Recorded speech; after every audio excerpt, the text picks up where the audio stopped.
Luc Robin, j'habite aux Herbiers et je suis architecte. Ça fait 20 ans que je suis à mon compte, donc ça a influencé quand même la peinture. J'ai toujours peint depuis l'enfance.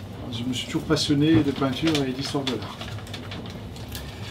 Donc je me suis d'abord consacré à bien mon travail. C'est vrai que depuis pas mal de temps maintenant, je passe beaucoup de temps à faire de la peinture. Donc mon travail va être plutôt tourné vers les préoccupations urbaines. Voilà. Alors j'ai fait une petite page récapitulative pour expliquer, donc on peut revenir un peu d'avant. Donc mon agence... Il faut parler plus fort. Alors, mon agence, je parlais de ce tableau-là, il fait 2 mètres par 2. Il représente, donc, on va voir le côté figuratif et côté abstrait, ça va être le sujet. Dans l'architecture, j'utilise déjà beaucoup la couleur. Je crayonne, je fais des expériences de peinture, de montage, etc. Je fais des tableaux assez variés.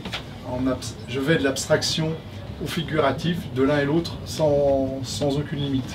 Voilà. Hop, diapo suivante. Donc on va parler de ce tableau, mais en fait il est en lien avec 2 autres tableaux. Parce qu'en fait on va voir que je passe de figuratif à l'abstraction. Et j'en fais des liens par les jeux des suites et des alignements. Alors, image suivante, parce que je vais aller ici. Voilà. Alors, le tableau il fait 2 mètres par 2. Là, il paraît finalement assez précis. Mais en fait, ça pose la question de la tâche de peinture dans la représentation de l'espace.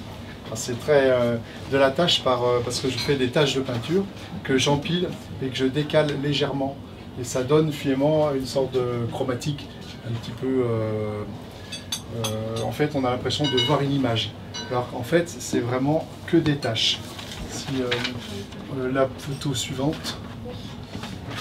Alors, encore suivante. Là, on voit un détail, vous voyez? C'est vraiment des tâches décalées. En fait, on croyait que c'était presque une photo, mais en fait, c'est pas du tout une photo, c'est vraiment une succession de tâches. Et ça crée un effet optique un petit peu décalé, et ça pose la question un peu de l'abstraction. L'abstraction devient finalement abstraite. On est un peu déconcerté de voir ce double regard, quoi. La suivante. Donc je reviens. Donc ça, c'était en lien avec le tableau qu'on a vu. Hein. Et je passe du figuratif, on va dire, en axonométrie, à quasiment le plan. Hein, je me donne et à l'abstraction où je viens. Il y a des toiles, voilà, c'est pas le cas, mais il y a des toiles qui sont toutes blanches et qui sont quadrillées par des rues. Et finalement, le quadrillage devient aussi figuratif par le simple traitement du sujet urbain. Hein. Voilà, la page suivante. Alors encore suivant, parce que ça c'est un détail. Ah, voilà. Par exemple là, on voit un sujet, une représentation urbaine qui est faite sur 4 façons différentes, mais finalement par le jeu de la suite. Donc par exemple là c'est l'avenue Haussmann, mais ça rappelle. En fait c'est un alignement supposé qui crée le lien des 4 tableaux. Et on passe de la tâche qui paraît photo, mais c'est vraiment que des tâches successives empilées, additionnées, finalement à l'abstraction, à l'aplat. Donc l'abstraction s'oppose à l'aplat en fait. Le figuratif s'oppose à l'aplat, hein, ce qui paraît donc. Et je fais une sorte d'opposition et de dialogue entre ce figuratif et cette abstraction. Parce que finalement c'est un conflit éternel. Voilà. Et je pense que c'est tout. Après, on voit par exemple, c'est mon petit discours.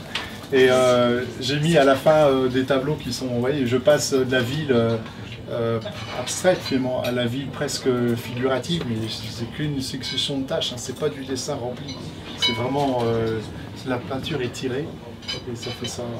Et finalement je passe d'un état à l'autre et j'aime bien mélanger parce qu'en mélangeant ça ouvre le champ à la peinture.